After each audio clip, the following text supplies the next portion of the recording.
करती हूँ आपका अजरा खान हिंदी एकेडमी में। तो आज मैं आपको एक्सप्लेन करने वाली हूँ, विस्तार से पढ़ाने वाली हूँ 2 लघु कथाएं। तो उसमें क्या हुआ है वो सब मैं आपको विस्तार से पढ़ाऊंगी, तो आपको इजीली समझ में आ जाएगा। सबसे पहले मैं एक्सप्लेन करती हूँ। ये देखिए पेज नंबर कक्षा 10वीं के विद्यार्थी 54 है। 2 लघु कथाएं हैं, नरेंद्र छावड़ा जी की है ये, और पूरक पठन है। अभी नरेंद्र छावड़ा जी के बारे में थोड़ा सा देख लेते हैं तो अपने को समझ में आ जाएगा। नरेंद्र छावड़ा जी जाने माने कथाकार हैं और साथ में कहानीकार भी। इन्होंने बहुत सी लघु कथाएं लिखी हैं और पत्र पत्रिकाओं में भी ये लिखते थे। इनकी प्रमुख कृतियां हैं मेरी चुनिंदा लघु कथाएं। अब गद्य संबंधी यहाँ देखिए, यहाँ 2 लघु कथाएं दी गई हैं। पहली लघु कथा में लेखक ने ये बताया है कि जब हम बड़े बड़े दुकानों में जाते हैं, मॉल में जाते हैं, शॉपिंग कॉम्प्लेक्स में जाते हैं, तो जो भाव लिखा रहता है, जो मोल लिखा रहता है, वैल्यू रहती है जिस चीज़ की कि ये दाल इतने में ही आएगी, ये साबुन इतने में आएगी, तो हम उतने में ही ले लेते हैं। मगर जब हम छोटी दुकानों पर जाते हैं, किराने की या छोटी दुकानों पर जाते हैं, तो वहां पर हम बोलते हैं नहीं भाई 2 रुपए कम करो, 5 रुपए कम करो।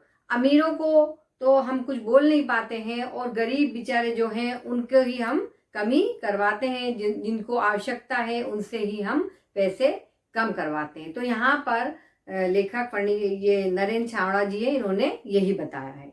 अभी दूसरी लघु कथा में ये बताया गया है कि रिश्वत देके हम बहुत से अपने काम करवा लेते हैं। घूसखोरी रिश्वत से जो दबी फाइलें हैं वो निकलवा लेते हैं, पदोन्नति हो जाती है। तो इसके बारे में नरेंद्र छावड़ा जी ने बताया है, जो आज हो ही रहा है हमारे देश में। बहुत ज़्यादा रिश्वतखोरी के कारण बहुत ज़्यादा लोग परेशान हो रहे हैं, लोगों के काम अटके हुए रहते हैं, बिना रिश्वत के काम होता नहीं है।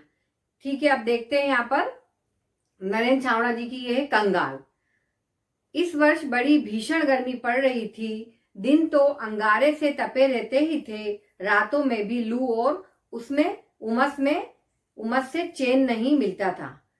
गर्मी का टाइम था, समय था, तो वो बता रहे हैं कि रात में भी, दिन में तो गर्मी इस तरीके से आ रही थी कि आग जल रही हो, जैसे अंगारे है ना, और उमस से भी चैन नहीं मिल रहा था, लू भी चल रही थी। अब रात में क्या हो रहा था, लू चल रही थी और उमस हो रहा था। तो ये बताया है। सोचा इस लिजे और घुटन भरे मौसम से राहत पाने के लिए कुछ दिन पहाड़ों पर बिता आए। लिजे याद नहीं होता है, सीलन रहती है ना, उसको बोलते हैं लिजे, सीलन भरा। तो उन्होंने सोचा अब गर्मी बहुत है, तो अब पहाड़ों पर चले जाते हैं, जहाँ पहाड़ है, ठंडी रहती है, तो वहां पर हम चले जाते हैं। उन्होंने यहाँ पर बताया अगले सप्ताह ही पर्वतीय स्थल की यात्रा पर निकल पड़े। या तो सिक्किम चले जाओ, है ना, या तो दूसरी जगह चले जाओ। 2-3 दिनों में ही मन में सुकून सा महसूस होने लगा। अब वो पर्वतीय स्थल जहाँ पर्वत रहते हैं, हरियाली रहती है, वहां पर वो निकल गए और 2 दिन में ही उनको थोड़ा राहत मिलने लगी, सुकून मिलने लगा। वहां का प्राकृतिक सौंदर्य, हरे बड़े पहाड़ गर्व से सीना ताने खड़े, दीर्घता सिद्ध करते, वृक्ष पहाड़ों की नीरवता में हल्का सा शोर कर अपना अस्तित्व सिद्ध करते, झरने मन बदलाव के लिए पर्याप्त थे। अब प्राकृतिक सौंदर्य की यहाँ पर वर्णन किया गया है, जो नेचुरल है ना। यहाँ पर बताया है कि हरे भरे पौधे लगे हुए हैं, पहाड़ है, झरने बह रहे हैं, तो उनकी सुंदरता देखे नहीं दिख रही। बहुत ही ज्यादा अच्छा माहौल, सुहावना मौसम हो रहा है, मन में बदलाव के लिए पर्याप्त है। यानी मन में वहां पर जो गर्मी हो रही थी, तो वो ये ठीक है, यहाँ पर इतना अच्छा लग रहा है, तो मन में एक तरीके का बदलाव हो रहा है।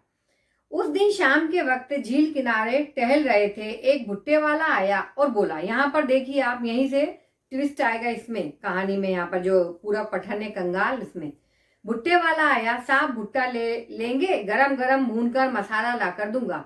जब हम पर्वतीय स्थल पे जाते हैं ना, और जब ठंडी रहती है, तो भुट्टे खाने का एक अलग ही मजा होता है।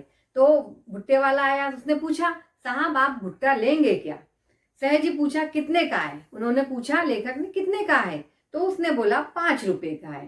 तो क्या बोला, ये देखिए, क्या 5 रुपए का एक भुट्टा?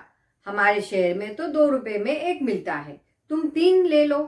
तुम 3 यानी अपन भी ऐसे ही करते हैं ना, किसी चीज को पूछा इतने का, अरे नहीं हमारे यहाँ तो इतने का मिलता है, तुम 5 में दे रहा हूं, अरे 3 ले लो, 2 रुपए तो कम करो, है ना। यहाँ पर वही बताया है, तो वो बोलते हैं तुम 3 ले लो। क्या नहीं साहब 5 से कम में तो नहीं मिलेगा। वो बोलता है नहीं 5 रुपए से कम में नहीं दूंगा मैं। फिर वो आगे चले जाते हैं, अपन भी तो ऐसे ही करते हैं, आगे चले जाते, फिर वो बुलाता है, फिर जाते हैं देने के, नहीं तो रहने दो, हम आगे बढ़ गए। वो आगे चले गए, एकाएक पैर ठिठक गए और मन में विचार उठा, हमारे जैसे लोग पहाड़ों पर घूमने का शौक रखते हैं, हजारों में खर्चा करते हैं, अच्छे होटलों में रुकते हैं, बड़ी बड़ी दुकानों में बिना दाम पूछे माल खरीद लेते हैं। अब गरीब ने जब भुट्टा बोला, दाम बोला 5 रुपए, तो हम क्या बोल रहे हैं उसको, नहीं हमको तुम 3 में ही दे दो, है ना, 3 रुपए में दे दो। उनके मन में ये विचार आया। अपने मन में तो ये विचार भी नहीं आता जब तक कम नहीं करता, जब तक अपन लेते ही नहीं है सामान, है ना। तो यहाँ पर ये अपने को सीख क्या मिल रही है, देखो अच्छी तरह समझो इसको। गरीब से 2 रुपए के लिए झिकझिक करते कितने कंगाल हैं हम, यानी हम कितने खराब हैं, हम कितने कंगाल हैं। हमारे पास पैसा नहीं है इतना कि हम 5 रुपए में एक भुट्टा खरीद ले, और 5 रुपए में यदि मॉल में मिलता है वही भुट्टा तो हम फट से ले लेंगे, वहां तो कोई हम वो नहीं करेंगे मोल भाव, क्योंकि वहां होता ही नहीं है, हमको मालूम है। तो इतना होटलों में हम खर्चा करते हैं, अच्छी चीजें खरीदते हैं, मॉल में जाते हैं, वहां हम मोल भाव नहीं करते, तो गरीब लोगों से क्यों, है ना। यहाँ पर ये उल्टे कदम लौटा, यानी वो पीछे वापस गए और 20 रुपए में 4 भुट्टे खरीद कर चल पड़ा। उन्होंने 20 रुपए दिए, उनको अपनी गलती का एहसास हो गया, उन्होंने अपने 20 रुपए दिए और 4 भुट्टे खरीदे, अपनी राह पर चल पड़ा। मन अब सुकून अनुभव कर रहा था। जब उन्होंने ऐसा काम किया जब ही मन को सुकून मिल रहा था। मगर अपन क्या करते हैं, अपन लोग क्या करते हैं, जब अपने को कब सुकून मिलता है, जब अपन पैसा कम करा लेते हैं कोई छोटी दुकान से, अरे नहीं 10 रुपए का मिल रहा था, मैंने तो 5 रुपए में लाया, कितने खुश होते हैं। तो नहीं, जब हम मॉल में, होटलों में बिल नहीं कम कराते, होटल में तो अपन खाना खाते हैं तो टिप देते हैं 20 रुपए 10 रुपए, किस बात की देते हैं भाई, जबरदस्ती का पैसा देते हैं। तो किसी गरीब की मदद कर देना, वो अच्छा होगा। यहाँ पर लेखक ने यही बताया है। अगर आप ये जो नरेंद्र छाबड़ा जी ने ये कंगाल बताया है कि हम कितने कंगाल हैं, असलियत में हम कितने गरीब हैं। अमीर होने से क्या मतलब, जब तुम होटलों में दे रहे हो, कर रहे हो, मगर यहाँ 5 रुपए की चीज मिल रही है तो उसको बोल रहे हो 3 में दे दो, तो तुम तो गरीब ही हो दिल से। लेखक ने यहाँ पर यही समझाया है। तो अब आपको ये जो पूरक पठन का कंगाल है ये समझ में आ गया होगा। अभी दूसरी भी है रिश्वत और खोरी के ऊपर, वो यहाँ पर देखते हैं सही उत्तर, ये इसका है सही उत्तर। अब तक वह कितने ही स्थानों पर नौकरी के लिए आवेदन कर चुका था, साक्षात्कार दे चुका था, उसके प्रमाण पत्रों की फाइलें भी उसे सफलता दिलाने में नाकामयाब रही। एक पढ़ा लिखा व्यक्ति है, बहुत एजुकेटेड है ना, वो जा रहा है इंटरव्यू देने के लिए, साक्षात्कार जिसको हिंदी में कहा जाता है, साक्षात्कार देने के लिए जा रहा है, तो मगर उसको कामयाबी नहीं मिल रही है। ठीक है, अब यहाँ पर देखते हैं, हर जगह भ्रष्टाचार, रिश्वत का बोलबाला होने के कारण योग्यता के बावजूद उसका चयन नहीं हो पाता। हर जगह घूसखोरी, रिश्वत चल रही है ना, तो कितनी भी एजुकेशन है उसका चयन नहीं हो पा रहा। मगर देखो वो हार नहीं मान रहा, आगे देखते हैं। हर ओर से वह निराश हो चुका है, हो गया है निराश। ठीक है, भ्रष्ट सामाजिक व्यवस्था को कोसने के अलावा उसके वश में और कुछ तो था नहीं। ऐसा अपन लोग भी करते हैं, नौकरियां नहीं मिलती हैं, अपन जाते हैं इंटरव्यू देने के लिए, एक स्कूल से दूसरे स्कूल, एक कंपनी से दूसरे कंपनी, तो कोसते जाते हैं, अरे इसको पैसे खिलाए होंगे उसका होएगा, अपना नहीं होगा, है ना। तो ये और क्या करते हैं, अपन कोसते हैं बस। आज फिर उसे साक्षात्कार के लिए जाना है, आज फिर से जाना है उसको इंटरव्यू के लिए।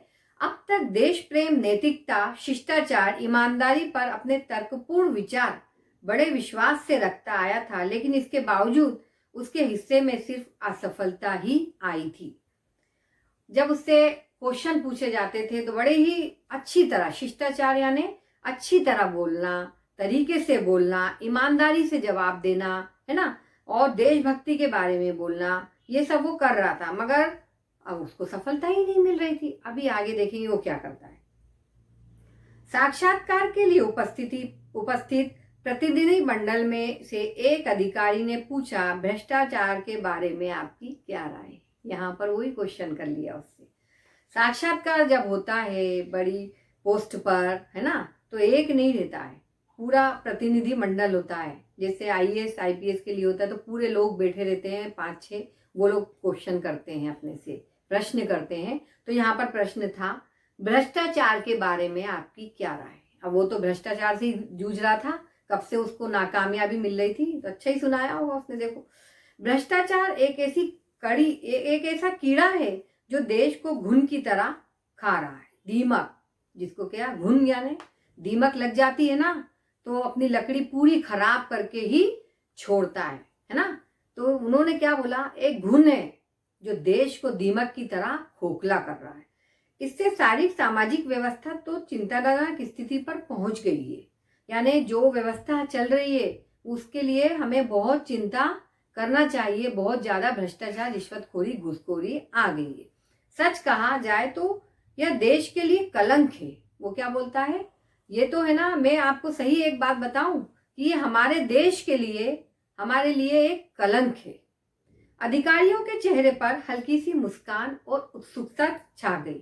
वो लोग थोड़ी सी मुस्कुराने लगे और उत्सुक हुए कि और क्या बोलता है ये। उसके तर्क में उन्हें रुचि महसूस होने लगी। यानी वो जो बोल रहा था तो उनको अच्छा लगने लगा, वो उत्सुक हो रहे थे कि ये क्या बोलता है। दूसरे अधिकारी ने प्रश्न किया, रिश्वत को आप क्या मानते हैं। फिर दूसरा था, उसने पूछा, रिश्वत को आप क्या मानते हैं। अभी देखो वो क्या बोलता है, यह भ्रष्टाचार की बहन है। जैसे विशेष अवसरों पर हम अपने प्रियजनों, परिचितों, मित्रों को उपहार देते हैं, इसका स्वरूप भी कुछ इसी तरीके सा है। ये क्या बोला उन्होंने, रिश्वत को आप क्या मानते हैं, तो उन्होंने बोला ये क्या है, ये भ्रष्टाचार की क्या है, बहन है। जैसे हम शादी ब्याह होता है, हम जाते हैं, कुछ फंक्शन होता है, हम जाते हैं अपने रिश्तेदारों के यहाँ, अपने परिचितों के यहाँ, जिनको हम जानते हैं, दोस्तों के यहाँ, साथियों के यहाँ, तो हम उनको क्या देते हैं, एक गिफ्ट देते हैं, है ना, तो उपहार देते हैं। तो ये भी कुछ इसी तरीके से है। लेकिन उपहार देकर हम केवल खुशियों या कर्तव्यों का आदान प्रदान करते हैं। वो क्या बोल रहे हैं, हम उपहार देते हैं तो हम सिर्फ हमको खुशी होती है और ये हमारा कर्तव्य होता है तो हम करते हैं, इससे अधिक कुछ नहीं। यानी हम अपने कर्तव्य का निर्वाह कर रहे हैं वहां और हमें खुशी हो रही, इससे ज्यादा कुछ नहीं है, इसके अधिक कुछ नहीं। बल्कि जबकि रिश्वत देने से रुके हुए कार्य, दबी हुई फाइलें, टलती हुई पदोन्नति, रोकी गई नौकरी आदि में इसके कारण सफलता हासिल की जा सकती है। यहाँ पर उन्होंने क्या बताया है कि जब हम शादी में जाते हैं, फंक्शन में जाते हैं, तो हम अपने कर्तव्यों का क्या कर रहे हैं, निर्वाह कर रहे हैं, है ना। उन्होंने दिया तो हम भी देते हैं उनको, तो जिसका हम उतार देते हैं बोझ, ठीक है, और हमें खुशी भी मिलती है, अपने के लिए करते हैं तो अपन, तो इससे ज्यादा कुछ नहीं है। मगर रिश्वतखोरी देखो, देखने से क्या क्या होती है, क्या क्या होता है, पदोन्नति हो जाती है, रुकी हुई नौकरी मिल जाती है, रुके हुए कार्य में हो जाते हैं अपनी, और जो फाइलें कई सालों से दबी हुई हैं वो भी निकल आ जाती हैं रिश्वत देने से। तो यहाँ पर उन्होंने ये बताया है, तो इसमें सफलता मिलती है। और वो जो गिफ्ट वगैरह देते हैं उसमें ये सब होता है क्या, नहीं। तो यहाँ पर उन्होंने बताया, तब भी यह समाज के माथे पर कलंक है, इसका समर्थन कतई नहीं किया जा सकता, ऐसी मेरी धारणा है। तो वो बोलते हैं कि ये हमारे लिए और हमारे समाज के लिए एक कलंक की बात है, मैं इसका समर्थन बिल्कुल नहीं करता, है ना, पैरवी नहीं कर सकता। कहकर वह तेजी से बाहर निकल आया। वो इतना ही कहा और वो बाहर निकल आया। जानता था कि यहाँ भी चैन नहीं होगा। उसको लगा हर जगह में जाता हूँ, घूसखोरी, रिश्वतखोरी चलती है, मैं इतने अच्छे आंसर देता हूँ, उत्तर देता हूँ, मेरा नहीं हो पाता, यहाँ भी नहीं होगा। यही सोच के वो जल्दी से निकल गया और आगे बढ़ गया। पर भीतर बैठे अधिकारियों ने गंभीरता से विचार विमर्श करने के बाद युवक के सही उत्तर की दाद देते हुए उसका चयन कर लिया। यहाँ देखो आप, हर जगह रिश्वतखोरी नहीं होती है ना, ये भी बताया है लेखक ने यहाँ कि हर जगह। तो हमको क्या करना है, मायूस नहीं होना है। वो निराश जरूर हुआ था मगर आगे बढ़ रहा था, है ना। तो उसका चयन हो गया। आज वह समझा कि सत्य कुछ समय के लिए निराश हो सकता है पर परास्त नहीं। सच्चाई तो देखो, सच्चाई के लिए हमको बहुत तकलीफ उठानी पड़ती है। अगर इंसान सही बोलता है तो उसको असफलता ही हाथ लगती है बहुत बार, मगर एक बार सफल जरूर होता है। वो उस ओहदे पर पहुंच गया जहां पर उसे पहुंचना था, वो परास्त नहीं हुआ, उसने विजय हासिल की।